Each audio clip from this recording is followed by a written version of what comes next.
Do you ever see a situation where you would support giving taxpayer money to private schools in the form of tuition or tax credits? I do not see that as a mandatory plan. I like the idea of competition within the public sector, charter schools, virtual schools, public districts sharing students and those kinds of things. I think that kind of competition is very healthy for our community. Our community's had a very strong ethic in protecting and promoting public schools. And as a result, we have some very fine public schools in our district throughout, from Simpsonville to Union all the way up to Spartanburg. I feel very good about our public school situation. There are some plans that allow private investors to create charities, where charities would provide scholarships to kids, but that's not government. And I think anybody who wants to invest themselves in education is wonderful, but I think the public school system in our community ought to be strengthened, and I support our local districts finding ways to be innovative themselves. Now, we watched the Greenville example, the largest school district in our neighboring county. We have 7 here. I think that dividing up lines that way or trying to move those lines is really sort of like fighting the last war. We need to look to the future. And the future really resides with districts collaborating with each other, collaborating in services, collaborating in facilities, and letting students and parents find the best fit for them within those districts. And I think we're moving in that direction. There are some innovative programs now between Districts 3 and 7, some other innovative programs in the northern part of the county where they're cooperatively sharing students and sharing resources.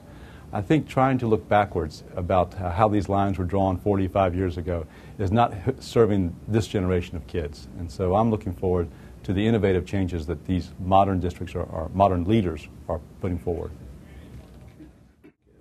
Well, it depends on how they are written. I've been an author of the constitutional amendment to cap spending, which creates the fund, which would be the safe harbor, if you will, or the savings account for these roller coaster spikes and rise and fall in our revenues. I think that balanced budget combined with a savings account is the right way to go. Any money that came in above that savings account would be returned to the taxpayer. I think there may be some unintended consequences, but the best of those would be that we have to cut out unnecessary spending. And so I think if we can get a good constitutional amendment that caps spending at the state level, it will serve taxpayers well. In Spartanburg County, we have a great story to tell about our ability to attract good industry, diverse industry, in manufacturing, service industries as well. Those kinds of diversifying our economy has been successful. The best assets we have to sell now are revitalized downtown with great amenities and great opportunities. Our public school system we just talked about a moment ago is some of the best in the nation. And our community school partnerships with industry have been a great asset. Specifically, what I would look to do is to capitalize on our strengths. Advanced manufacturing like BMW, the ability to bring in those vendors and suppliers that will serve those communities well and have that ripple effect through our economy.